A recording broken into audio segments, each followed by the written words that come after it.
doctor Carlos Chan Núñez, cirujano del Instituto Nacional de Ciencias Médicas de la Nutrición, quien va a presentar su trabajo de cáncer de páncreas. Muchas gracias, muy buenas tardes.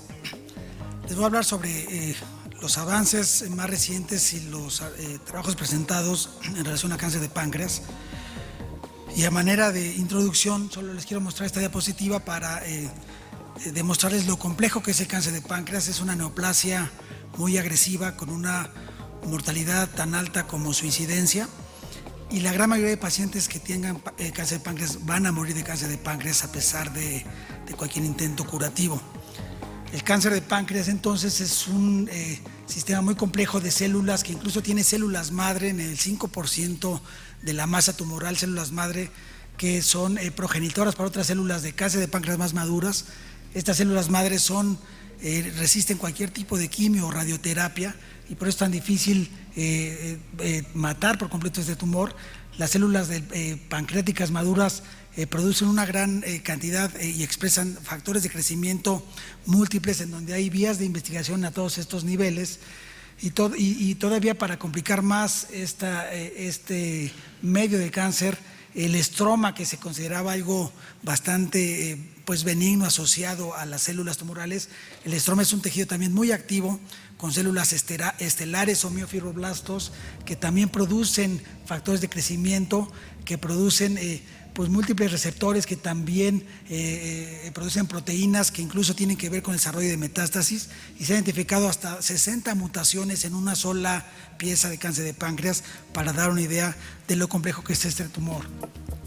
Se hizo un estudio de 91 autopsias rápidas, pacientes que murieron por cáncer de páncreas, con un protocolo muy rápido de autopsia, para ver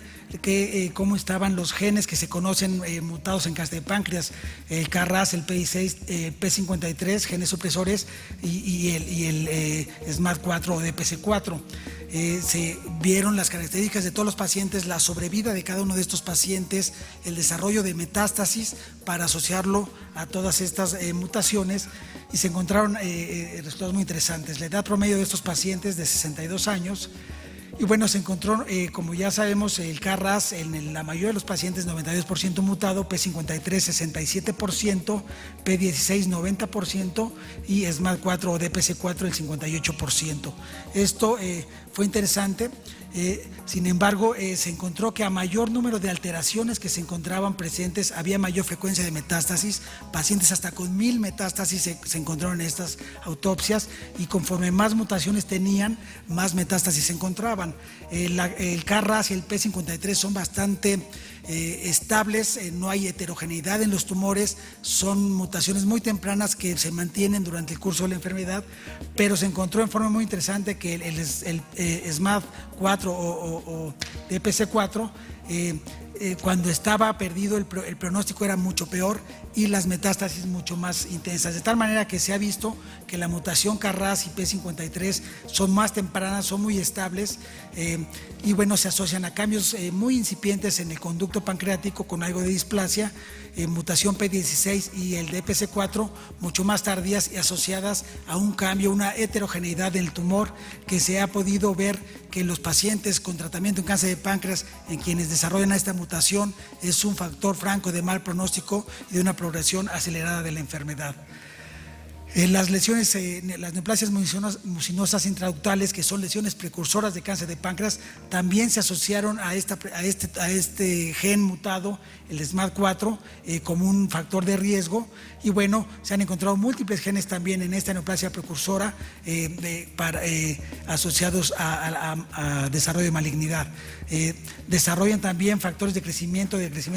endotelial en forma muy variable, y bueno, esto es algo interesante, porque la neoplasia mucinosa intraductal es una lesión precursora que se origina en la misma lesión que les mencioné de las displasias del conducto, pero progresan a una forma un tanto diferente de cáncer de páncreas. Las lesiones de las mucinosas intraductales progresan hacia una lesión maligna, y es más factible pensar en que ya progresó a malignidad cuando hay sintomatología asociada, cuando está el conducto principal involucrado, con nódulos intramurales en esta lesión quística, y bueno, a mayor dilatación del conducto, mayor posibilidad de cáncer. En este estudio se encontró que solo la presencia de nódulos intramurales y el tamaño son predictores de malignidad en las neoplasias mucinosas papilar intraductal, y a diferencia de lo que hemos leído en múltiples escritos, el CA19-9 y el antígeno carcinogrenario en el conducto, su nivel no fue un predictor franco asociado a desarrollo de malignidad, pero sí al diagnóstico de neoplasia mucinosa intraductal. Aspecto interesante en la obesidad, hay múltiples trabajos que asocian obesidad y cáncer de páncreas, incluso otro tipo de cánceres. Es un factor de riesgo independiente y de mal pronóstico cuando un paciente con cáncer de páncreas es obeso. Sin duda es un factor de mal pronóstico tanto para complicaciones como para agresividad del tumor. Los mecanismos no son del todo claros, pero sí se sabe que el tejido adiposo tiene citocinas, adipocinas muy activas, que también producen un factor de crecimiento de hepatocitos que promueve la diseminación tumoral, y esto ha sido bien caracterizado en cáncer de páncreas, en donde se ha encontrado que la obesidad y el desarrollo de estas citocinas tienen una franca actividad. Las citocinas y el medio inflamatorio que produce la obesidad provoca sin duda la aterosclerosis, la esteatosis hepática, la esteatosis pancreática, pero también tiene mucho involucro en el desarrollo de cáncer de páncreas. Ven ustedes, esta es una laminilla con un grado de grasa importante, y este es un trabajo que se presentó en donde se hicieron pacientes con variables muy parecidas, pero un grupo de ganglios negativos contra un paciente de ganglios positivos ya operados por un cáncer de páncreas. Y ven ustedes cómo de todas las variables, la única que fue realmente importante fue en los pacientes con ganglios positivos, tenían en forma significativa más grasa intrapancreática que los pacientes con ganglios negativos. El tamaño tumoral era el mismo y la fibrosis tumoral también era la misma, y solo la grasa intrapancreática fue el único factor importante diferente en los pacientes con ganglios positivos contra los que tenían ganglios negativos. De tal manera que la grasa intrapancreática sin duda favorece la infiltración linfática y se ha visto que disminuye la sobrevida en estos pacientes. El factor de riesgo para fístula pancreática, además, este páncreas graso provoca más fácil una fístula pancreática, y se ha visto que el índice de masa corporal arriba de 25 es la línea en donde se encuentra mayor desarrollo de páncreas graso y problemas como fístula pancreática. Este es otro estudio interesante también presentado, en donde vieron no solo el índice de masa corporal, sino la grasa visceral como algo importante como pronóstico para el cáncer de páncreas. Y vieron también que con la grasa visceral mayor había mayor riesgo de desarrollar cáncer de páncreas. Esto es un estudio hecho con tomografía, en donde se mide la grasa perirrenal y se mide la grasa peripancreática, y también las unidades Hounsfield tanto del páncreas como del hígado y el vaso, de tal manera que vean ustedes cómo estos son pacientes con ganglios negativos y este es un grupo con pacientes con ganglios positivos. Vean ustedes cómo la adiposidad perirrenal medida por tomografía fue mayor en los pacientes con ganglios positivos. Si vemos las unidades Hounsfield en el cuerpo del páncreas, que nos hablan de esteatosis pancreática, son también en forma significativa menores que los que tenían ganglios negativos, es decir, mayor grasa pancreática, y también en forma interesante mayor grasa hepática. Ven ustedes cómo hay menor unidades Hounsfield en el hígado también en los que tenían ganglios positivos.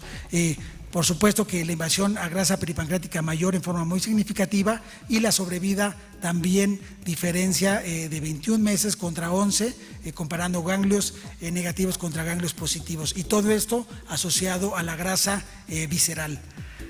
Y luego en los pacientes que tenían ganglios positivos, se vio los que tenían menos de 10 milímetros de grasa perirrenal o más de 10 milímetros, es decir, la cantidad de grasa visceral, y también se vio nuevamente que ganglios positivos con más grasa tenían todavía más adiposidad perirrenal, obviamente esta es la medición que les estoy marcando aquí, tenían más esteatosis pancreática, más esteatosis hepática y pancreática, mayor invasión a la grasa peripancreática, y también mucho menor sobrevida, 7 meses, comparado contra 21 de un paciente con ganglios negativos y sin adiposidad.